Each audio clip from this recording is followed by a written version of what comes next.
c'est Louane et Xavier. Aujourd'hui c'était la première journée de ski et c'était chouette parce que ça faisait longtemps que j'avais pu skier, j'ai retrouvé vite mes habitudes. Et toi Xavier? Moi c'était la première fois et je me suis tout de suite habitué. Et maintenant voici la glisse en images.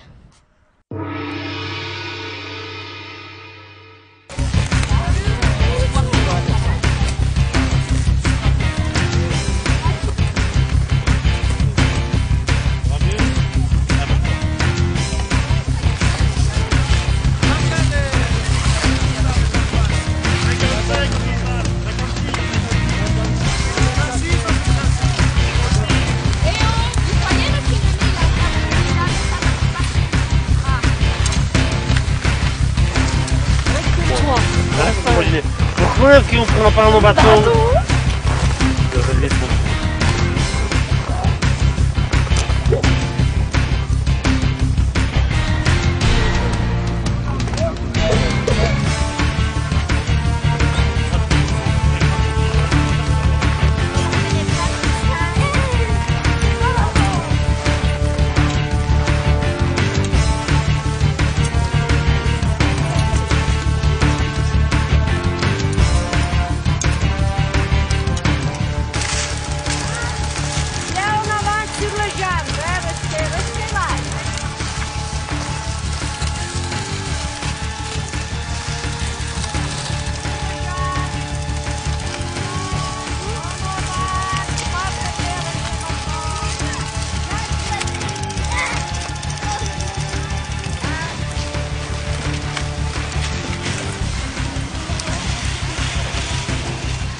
Cet après-midi, nous avons été visiter le village.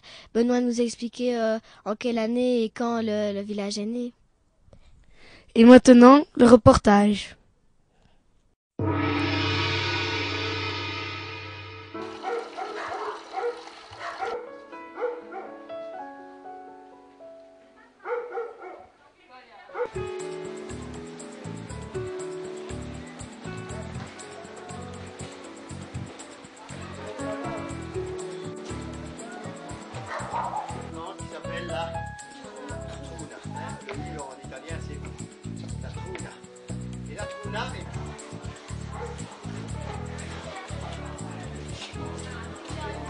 Creuser. Est-ce que tu crois que ce sont les hommes? La poste de l'Afrique rentrait bien en Amérique. Eh bien, la mer, les failles, c'est comme ça qu'il y a des tsunamis. C'est comme ça qu'il y a des tremblements de terre aussi à cause des volcans.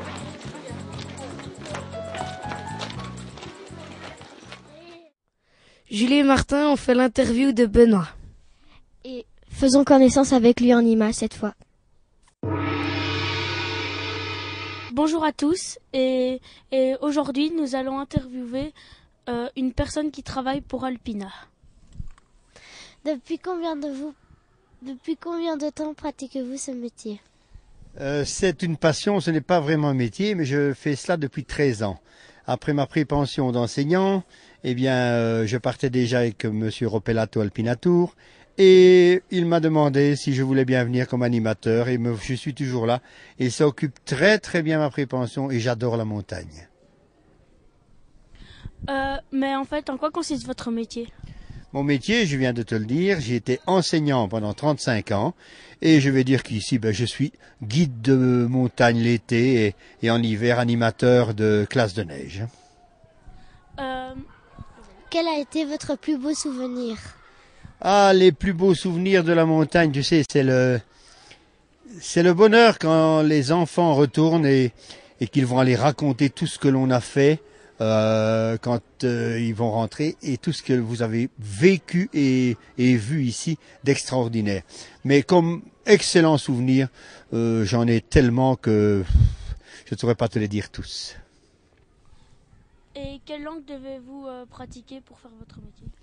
Un poco l'italiano.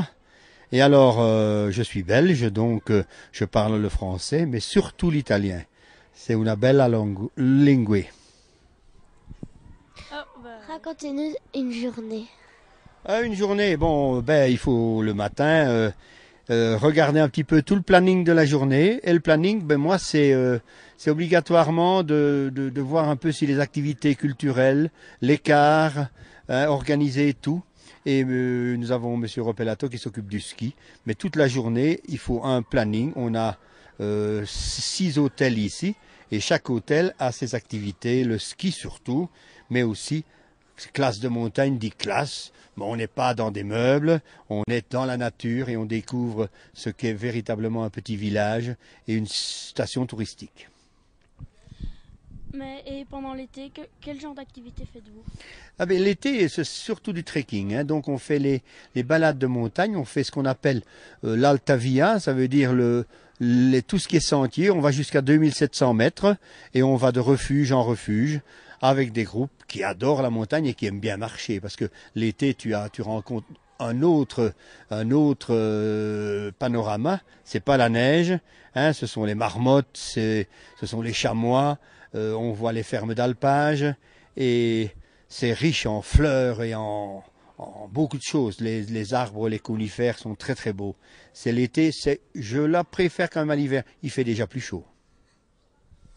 Merci, au revoir. Je vous remercie aussi.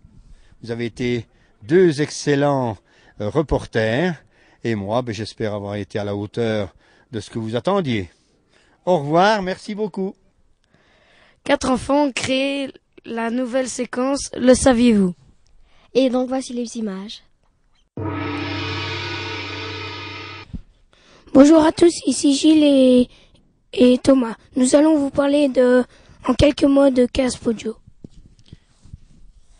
Caspodio est dans la province de Valmalenco. Caspodio a été créé au XVIe siècle. La plupart des maisons sont en pierre.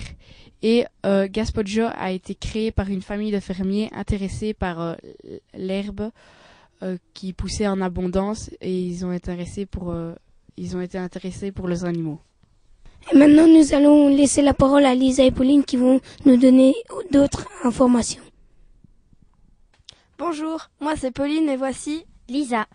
Comme nous l'a expliqué Thomas, au XVIe siècle, des familles agriculteurs sont venus s'installer à Caspodio. Ils venaient de la région de Bergagne. Ils ont construit une maison, pierre par pierre, pour abriter leur famille. D'un côté les animaux et de l'autre côté les personnes. Cette maison est encore visible aujourd'hui. Nous l'avons vue. Elle s'appelle la Truna. Pauline, sais-tu l'anecdote de chat? Non, pas du tout. Sais-tu à quoi servent les bouteilles en plastique remplies d'eau sur le seuil, devant le seuil de certaines maisons? Non. Elles servent à éloigner les chats, surtout les mâles, quand ils urinent pendant la période des amours. Et maintenant, la séquence tant attendue, la gamelle du jour.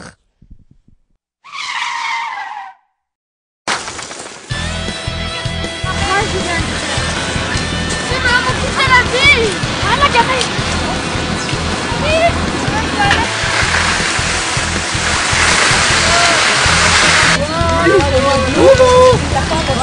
C'est bien.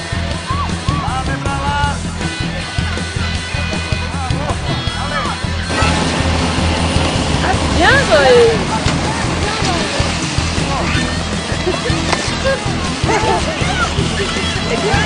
Ah, c'est marrant.